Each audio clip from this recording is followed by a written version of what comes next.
왜? 네, 저도 이제 마음을 차분히 가라앉히고 오늘도 참을 인을 마음에 새기며 육아서를 덮었다 폈다 하는 이 시대의 엄마 아빠를 위한 시간 준비했습니다. 라디오 상담소 우리 아이는 왜 정현경 소아청소년 정신건강의학과 전문의와 함께합니다. 어서 오십시오. 네, 안녕하십니까. 네. 요즘 이 정말 ADHD 얘기 많이 하더라고요. 특히 아이들 ADHD 관련해서 얘기를 많이 하던데 이게 뭐 애들이 좀 산만하다. 그리고 뭐 버릇하고는 다른 거라면서요? 네, 다릅니다. 방금 말씀 주신 산만함 또는 버릇 이런 건 태도나 습관의 문제잖아요. 네. 하지만 이제 ADHD는 그런 습관, 태도 이런 문제가 아니라 뇌 조절 기능의 문제입니다. 이 뇌의 제일 앞부분을 바로 전두엽이라고 하는데요. 이쪽에 도파민과 노르에피네프린 회로가 막 이렇게 구성되어 있는데 그 회로가 또래보다 조금 늦되게 형성되고 있거나 아니면 비효율적으로 작동하고 있는 상태를 의미합니다. 네.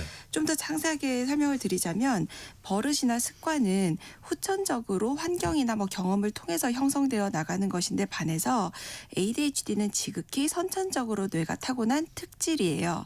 그래서 이 ADHD라고 한다면 반드시 어릴 때부터 선천적이니까 어릴 때부터 지속적으로 필요 이상으로 말이 많다든지 너무 돌아다닌다. 설명을 끝까지 잘 못 듣고 그냥 불쑥 대답하고 집중 시간이 지나치게 짧았다. 아니면 계속 까먹어서 옆에서 늘 엄마가 외장하드처럼 챙겨줘야 됐다. 이런 과거력이 있어야만 합니다. 네. 또 ADHD 경우에는 여러 환경에서 일관되게 산만해야만 하거든요. 그래서 집에서도 하루 종일 정신이 없는데 유치원이나 학교 또는 학원에서도 어머니의 아이가 조금 과활동적이에요. 착석이 조금 어렵습니다. 수업 시간에 좀 멍 때리고 있는 경우가 많네요. 이런 지적을 받는 경우 의심을 좀 해볼 수가 있겠고요.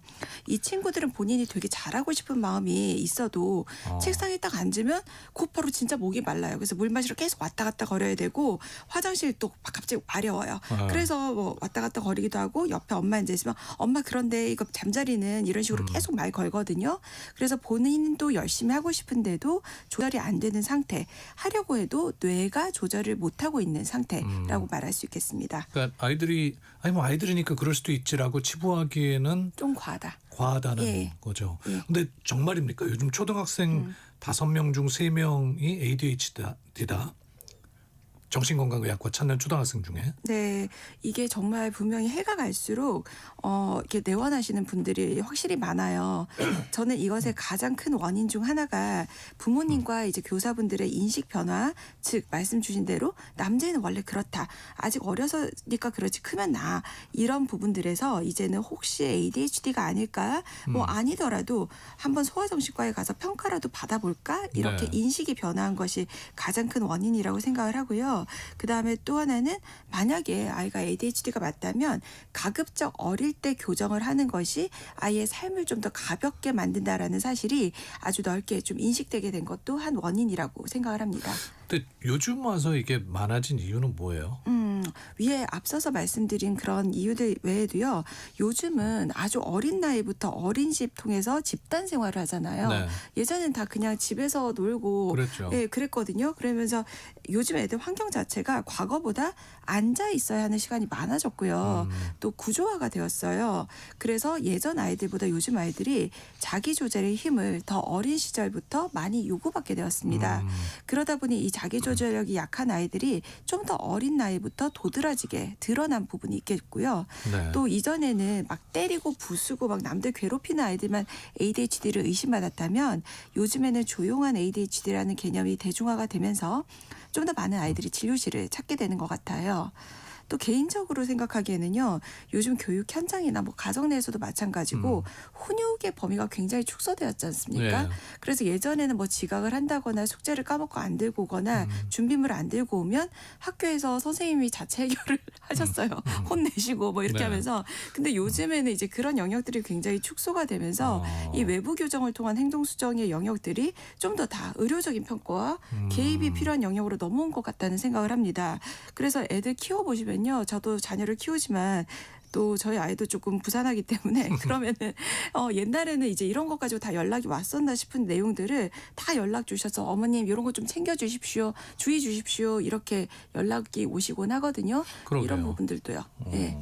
그러니까 청취자 2011님께서 ADHD 증가가 이게 스마트폰 또 이런 영상 요즘 애들 굉장히 많이 보잖아요. 네. 이런 것과 연관돼 있냐고 질문 주셨거든요. 이거 굉장히 질문 많이 주시죠. 그런데 아주 단도직입적으로 설명을 드리자면 이 ADHD는 아까 설명드린 것처럼 선천적인 조절 회로의 문제이기 때문에 후천적으로 경험한 이 스마트폰 이런 것들이 ADHD의 원인이다라고 표현하는 것은 옳지 않습니다. 하지만 스마트폰은 ADHD의 증폭기라고 볼 수가 있어요. 예, 무슨 말이냐면 ADHD가 있는 아이들이 영상이나 스마트폰 노출이 되게 되면 본인이 기존에 가지고 있던 ADHD의 특징들이 아주 폭발적으로 드러나게 되면서 악순환의 시발점이 될 수가 있습니다. 네. 이 영상이나 게임 같은 것들은 정말 빠르게 장면이 전환이 되고 더군다나 요즘 쇼츠 같은 것들은 너무 정말 빠르죠. 훅훅 넘어가서 네. 이런 걸 과연 봐도 되나 걱정이 되더라고요. 그렇죠. 이제 그리고 뭐 재미가 없으면 바로 넘길 수도 있고 또 게임을 하면은 따라라라따라 뭐 이러면서 보상이 즉각적으로 주어지면서 자극이 굉장히 강한데 ADHD 아이들은 아주 자극을 찾아다니는 그런 뇌를 가지고 있거든요. 그래서 이 아이들의 뇌에는 이런 자극들이 굉장히 잘 맞아요. 계속 근데 그런 부분들에 대해서 노출이 되다 보면 평범한 자극이라고 볼 수 있는 뭐 책 읽기 이런 것들은 훨씬 더 지루하게 느껴져서 더 네. 꾸물거리고 못 앉아 있는 모습들이 보여질 수가 있게 되겠고요. 그래서 이제 가급적 ADHD를 가진 아이들에게는 특히나 영상이나 게임 등의 노출 시간을 최소화해 주시는 것이 반드시 성장을 위해서 필요하다 볼 수 있겠습니다. 선생님 좀 전에 그 효과음 좋았어요. 간간히 넣어주세요. 이영우님 어릴 때부터 잘 관찰해야겠네요라고 의견 주셨는데요. 정말 이게 연령대별로 좀 다릅니까? 증상이 유치원, 뭐 초등학생, 중고생? 네, 굉장히 이제 좀 다르게 나타나긴 하죠. 이제 특히 아이들 때는 겉으로 보여지는 이렇게 뭐 충동적인 행동들, 뭐 뛰어내리기, 뭐 점프하기 이런 행동들이 많이 나타난다면 뇌 전전두엽이 점점 성숙하면서 그런 행동의 문제들은 줄어드는데요. 머릿속의 산만함, 그다음에 계획 세우기의 어려움, 그다음에 우선순위 설정 이런 부분들은 잘 개선이 되지가 않고 있어요. 네, 그래서 성인 ADHD라는 진단명이 따로 있기도 하죠. 네, 성인 ADHD는 어떤 증상을 갖나요? 네, 이제 그 성인 ADHD가 되고 나면은요, 뭐 성인들이 막 뛰어다니고 점프하지는 않을 거지 않습니까? 하지만 이제 삶이 묘하게 정리가 안 되는 모습들이 보여요.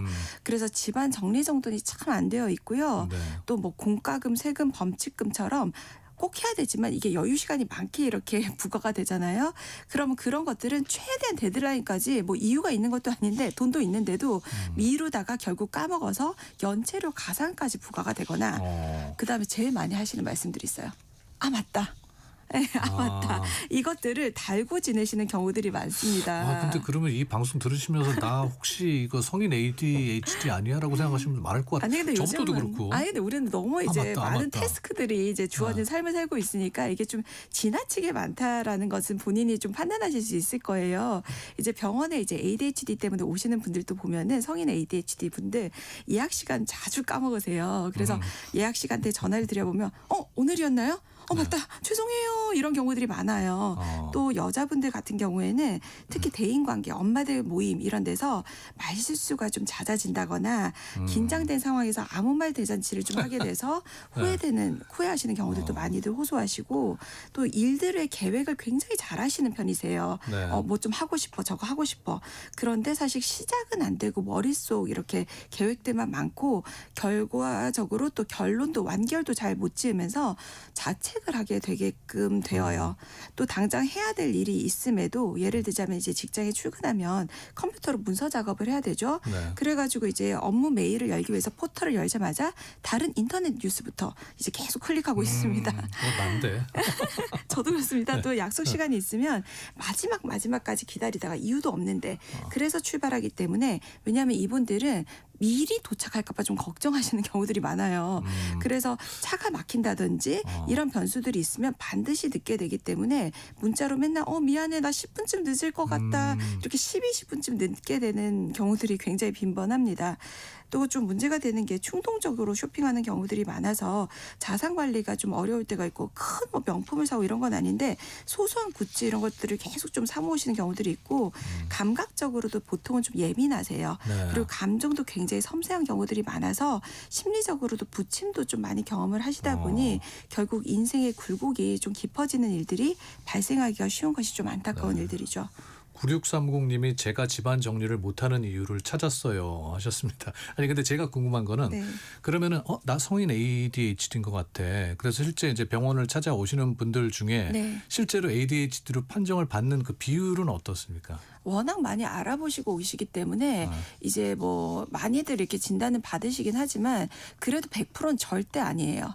그렇죠. 내가 왜냐하면 좀 예민하게 생각할 수도 있는 거고. 굉장히 사실은 많아요. 특히나 뭐 고소득 뭐 직장인들이라든지 이런 분들은 자기의 그 기준 자체가 너무 높으시다 보니 완벽주의를 추구하다 보니까 본인을 계속 ADHD라고 오인식하는 경우가 많으시거든요. 그래서 거기에 대한 이제 좀 더 면밀한 평가들을 먼저 진행을 합니다. 어떻게 검사합니까? 뭐 컴퓨터로 된 전산화된 검사들도 있고요. 네. 사실 정신과는 이제 의사가 진단 도구가 되어야만 해요.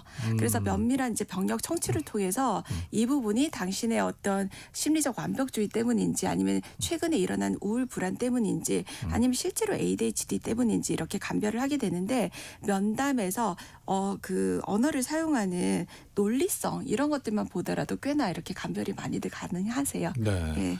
그러면은 그 ADHD 치료는 뭐 어떻게 합니까? 약도 먹고 예, ADHD 상담도 받고?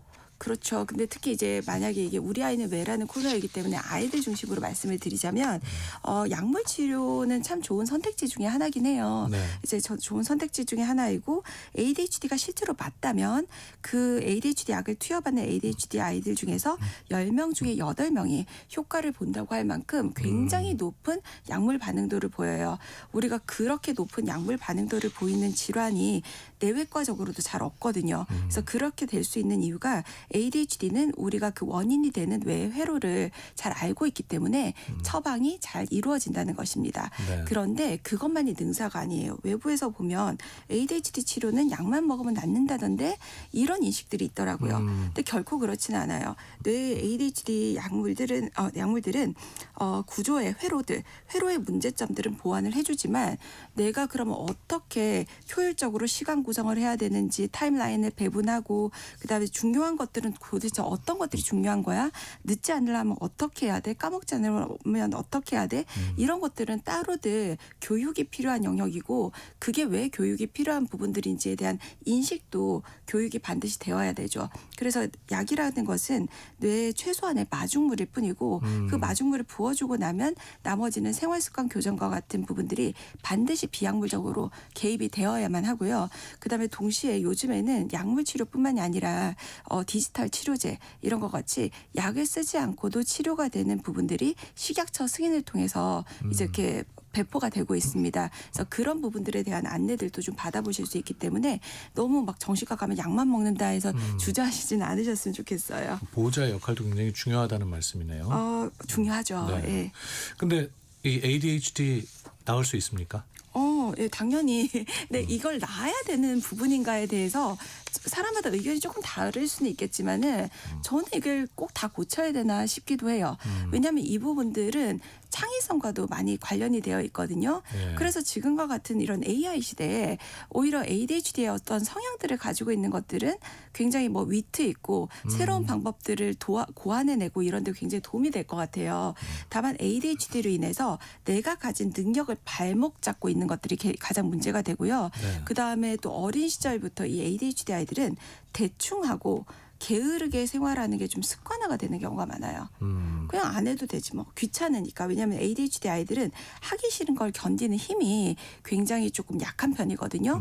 그러니까 이제 숙제와 같은 다 반드시 필수적으로 해서 우리가 하기 싫은 것도 견디는 힘들을 길러야 되는 그 연습을 하는 부분도 숙제의 일환인데 그냥 안 할래요. 이렇게 하다 보니까 쉬운 것만 하게 되고 이러니까 대충하고 게으른 게 습관이 되면 문제는 뭐예요? 나중에 직장 생활을 하든지 내가 자영업을 한다 하더라도 대충 하게 되면 우리는 뭐 성공이 문제가 아니라 직장 생활, 자립의 유지가 좀 어려울 때가 있어요. 뭐든지 조금 더 꼼꼼하게 더 잘해야 돼요. 조금 더 완벽성을 기해야 돼요. 근데 그런 게 습관화가 되지만 안 되는데 그것들이 조금 더 형성이 될 수 있도록 도와주는 게 ADHD 치료의 아주 큰 부분이라고 생각을 합니다. 이 질환을 갖고 있는 아이들을 둔 부모님께 꼭 해주고 싶은 말씀이 있다면? 네. 이 ADHD는요, 공부 못하는 병이 아닙니다. 그리고 ADHD를 치료하고 계신 부모님들이 아이 성적이나 공부 뭐 이런 데에 대해서 혈안이 돼서 이 치료를 선택하시고 계신 것도 아니고요. ADHD 치료는 아이가 원래 가진 능력이 나올 수 있도록 돕고 이로 인해서 자신의 성공 경험을 키워서 내적으로 성장하고 이제 자존감이 좀 자라날 수 있게 돕고 근면 성질과 같은 평생 갈 좋은 습관들을 자라나게 하고 또 하지마 왜 이렇게 못 앉아 있어 너는 왜 계속 같은 실수를 반복해 이런 비난이나 자책으로 아이 마음이 상처받는 일을 줄이도록 하는 치료입니다. 예, 그렇기 때문에 이런 치료들에 대해서 조금 더 아이가 ADHD가 의심이 되는 경우 조금 더 적극적으로 주저 말고 치료를 개입을 해주시면 더욱 좋겠습니다. 네.